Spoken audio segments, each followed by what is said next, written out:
My mom returned home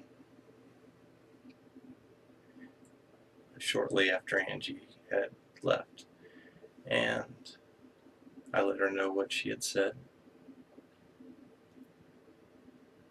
My mom was in a little bit of a panic just because she didn't know what to do. My dad was not home because he was an over-the-road truck driver, so he was working. Lisa was still at the mall, and I was there, but like I said, I mean, I'd just been 13 for 6 days, so I was helpful, but not in a lot of ways. So my mom called a family friend, actually a friend of Angie's. He worked with, he he volunteered and did work with the Clay County Sheriff's Office. He came over, asked me questions about my interaction. He went out and drove for a while, drove around the lake looking for her in Lake Asbury. And so me and my mom could stay at the house, in case she came home or whatnot. I don't remember a lot else from that night, aside from it just being it was just a very uneasy feeling in the house. My mom, was not going right into panic mode because she did know that Angie had been upset, and she thought, there is a chance. Angie's very headstrong. She may have went and wanted to clear her head with some friends for the weekend. Um,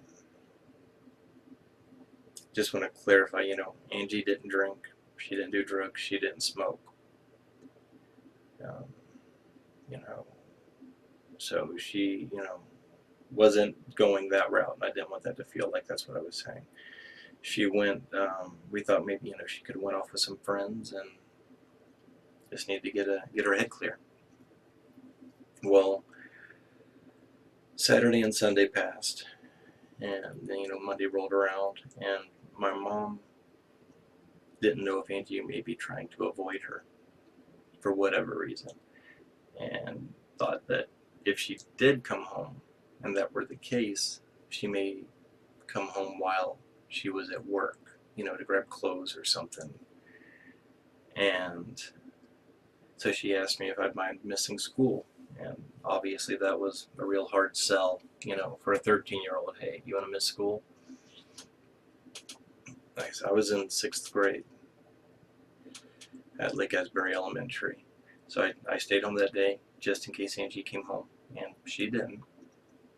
That's when it got a little bit more panicky, I guess, because I remember over the next few days, after school, we were doing, um, we had search parties, and we were scouring the whole Lake Asbury area, and back then it was not developed like it is at all. And I remember just fanning out in groups and everybody yelling, calling Angie's name, and, seeing if she needs help, seeing if, she could have fallen, gotten hurt, anything that could have maybe happened to her while she was, out there, and maybe, she wasn't able to help herself and we were out looking, We even had a helicopter, pass over, um, and give, a view from the top. I don't remember a lot from that week. Nothing was really different. Angie wasn't there, we were doing the searches, but in my mind at 13, I don't think it even registered that there was a possibility of something being really bad. I mean, I was worried. Don't think I wasn't worried. I didn't know how to process or what were rational thoughts on what could have happened. How far is it? Is she missing? Is she hurt? Is she, dead? So then on on Thursday, May 2nd, that Thursday of that week, at this point, Angie had left Friday, so that's what Saturday, Sunday, Monday, Tuesday, Wednesday, Thursday. That was day 6 that she was missing. She was right at the week, being a week mark. I remember I was out playing in the neighborhood with some friends, and I used to go to the church we went to. I used to go to the preacher's house a lot because I was good friends with his son, and that was just somebody that I was, we're friends. And he came and told me that I, my mom had asked him to come pick me up. She had to do something, and that I was going to eat dinner with them and be with them that evening. And I didn't think anything of that. I'm like, sweet, I get to go hang out with my friend. Like, tomorrow's a school day, and I'm doing this. So we'll go over there, have dinner with them. They told me to go ahead and get ready for bed. That my mom and dad were going to come get me in the morning. Or, I'm sorry, my mom, because my dad was out of town. And I was like, okay, that's cool. I mean, I actually used to go to his house sometimes in the mornings anyway and ride the bus, so that was no different. It just, I normally went over before school not to stay the night, so I was like, once again, didn't really question it. Then I woke up the next day for school, and they were getting, my friend was getting ready for school, and I started to get ready, and they told me that I wasn't going to school. And I was like, they said that my mom was going to, come by, but I wasn't going to school today. I need to wait for her to come get me. And I said, once again, I mean, why would I argue that? And I was like, awesome, I'm not going to school. Kind of poke fun at my buddy, hey, you got to go and I don't, And then I remember his dad was gone for a little while, the preacher, and I was just at home with his baby sister and his mom. And I remember when the preacher got back, and like I said, I apologize for not being vague. I'm not going to use names. And when he got back, my dad was with him. I hadn't seen my dad in a few weeks because of him being, like I said, gone, driving. So I was all excited to see him, and they had a living room that they had like sliding doors they could close off for privacy. It was more, kind of a formal like room. And we went in there, and we sat down on their sofa. And this part is as if it happened yesterday. Do I know what we were wearing? No. Do I know any of that? Do I remember the exact, furniture in the room? No. But the dialogue and the interaction and the feeling. My dad sat down and he told me, "Do you know how Angei has been missing?" And I said, "Yes." And he said, "Well, she's not going to be coming home anymore." And he let me know that she'd passed.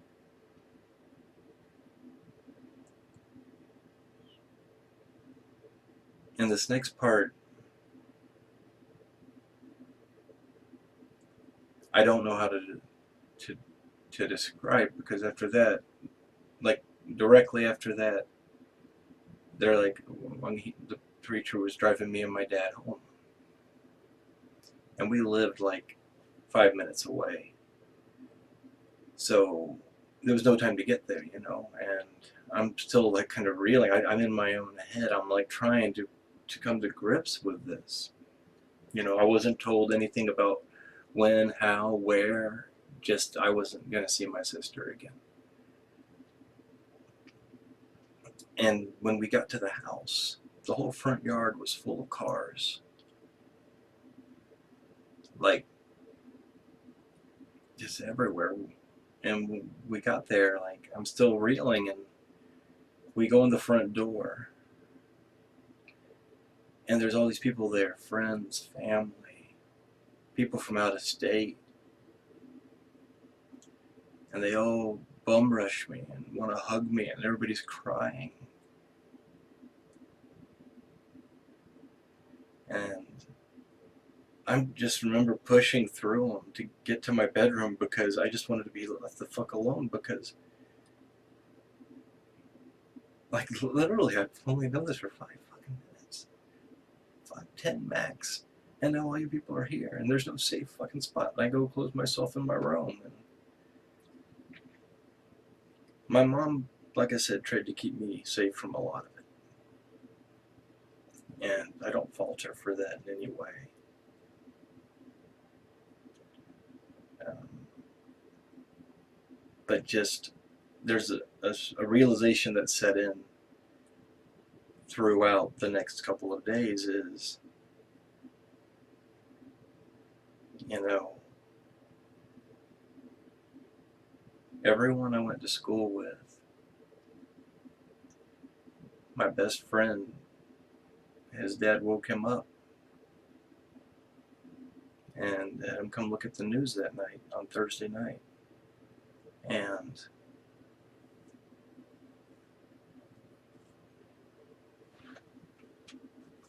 he said, is that David's sister? And he's like, yeah. My friend was really close with her as well. He knew before I knew.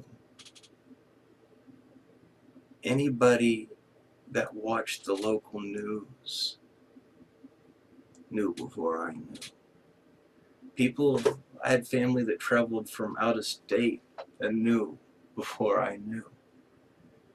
And it just, that kind of sat with me, kind of odd to know that, everybody knows this, how, why. And people that didn't deserve to know before me. People that didn't know her at all.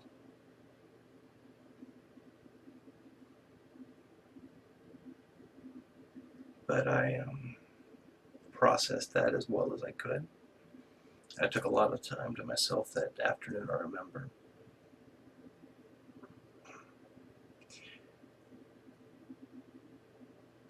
It didn't all register. So I'm going to explain. I only cried twice during this process from now to her funeral. I cried that day. And then I spent a lot of time at the preacher's house that weekend. And one last, actually very important note. May 3rd, that was the day after she was found. May 2nd, Thursday. May 3rd was Friday. May 3rd is my mother's birthday. So that was her gift that year. And what was sad is, that it's not sad enough, my sister and my mom used to do, they did beach days. They celebrated my mom's birthday together. And that was just, insult to injury. So I spent a lot of time at the preacher's house that weekend because my mom had to deal with things, with the funeral and preparations, and with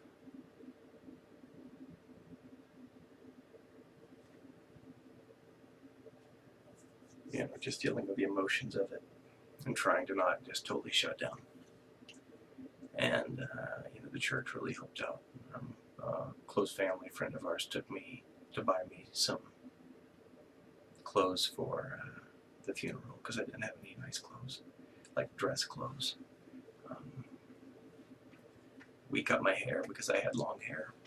I got a shorter haircut, so. And the funeral was on Monday. That was May 6th. I remember it real well. We had the service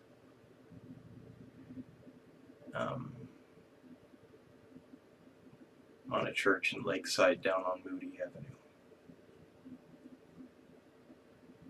I remember we got there ahead of time.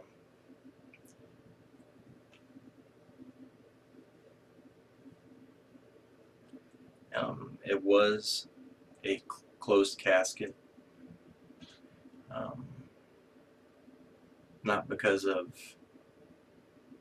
anything like damage or anything to, you know, to Angei. It was just she, obviously one was bloated, and just it wasn't for everyone. We didn't. That was there were. We didn't. That was Angei was a very private person, and that's what we wanted, or at least my parents wanted.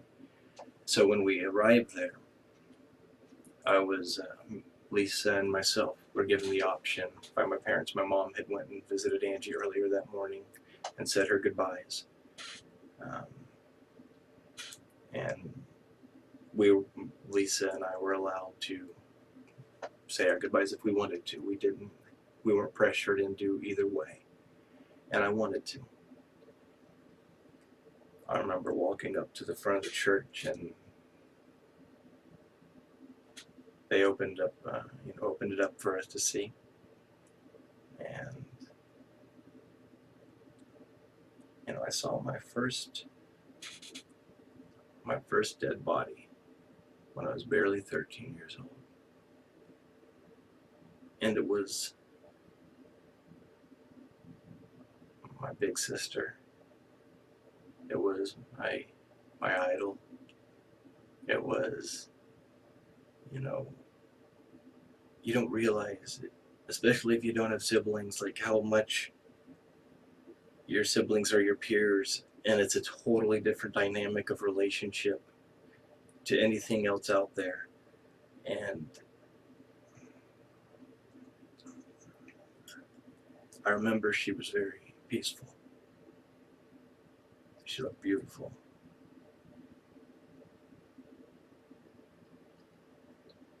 She was buried in her prom dress. She never got to wear it because prom was after that. She never got to wear her prom dress, though. Well, she did. Yeah, she got to wear it in the end. I remember going to the bathroom with my dad after. I was very nauseous, just queasy, and I let him know that she did look peaceful. When we went back out, I was so nervous and uneasy that I couldn't even sit in the front pew with the immediate family, my parents and such, and Lisa. I actually sat on the pew behind it with my uncles and cousins because I just didn't want to be up front. I remember we did the service. It was a blur. I remember walking out down the aisle and everybody looking at us as we were walking down the aisle. I remember the drive over to the Jackson Memorial Gardens. And we got over there and did the final bit of the service outdoors. Before they put her up, she's in a mausoleum. She was put up top. We did a little bit more service, and some people showed up that I didn't know at the time, but were people from school. And Lisa let me know later that they were just onlookers, like they were not friends. They were making it a spectacle. I remember after everything was done, you sat there and everybody got in a line and came around and hugged you. And I'm going to be honest with you, the last thing I wanted was somebody in my fucking bubble. Even at 13, I was like, I don't want this. I'm uneasy. I don't like being the center of attention. I was shy. And I had to have my dad take me to sit in the car before they had moved her to put her into the mausoleum, because I was just feeling really, really overwhelmed. And I sat there, and that was the second time I cried. It was in the car. I got out of the car to go watch them put her up in the mausoleum. I hugged my cousin Tiffany, who was close to me in age, same year. She's just a couple months older than me. And I remember she hugged me, and I was watching over her shoulder as they were putting Angie up there, and it just that's another visual that just has stayed with me. And that was that was it. You know, at that point, you know, reality does set in a little bit more. And I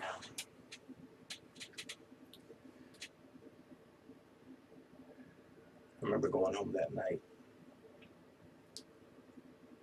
and it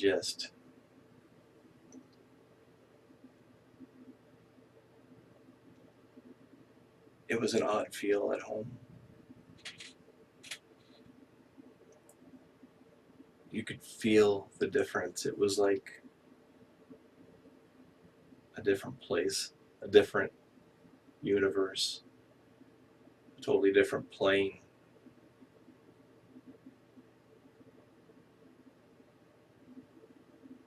You know, maybe it was layers, maybe we were just in a different dimension. I don't know. It was just, and that was life now. That's what life was. And so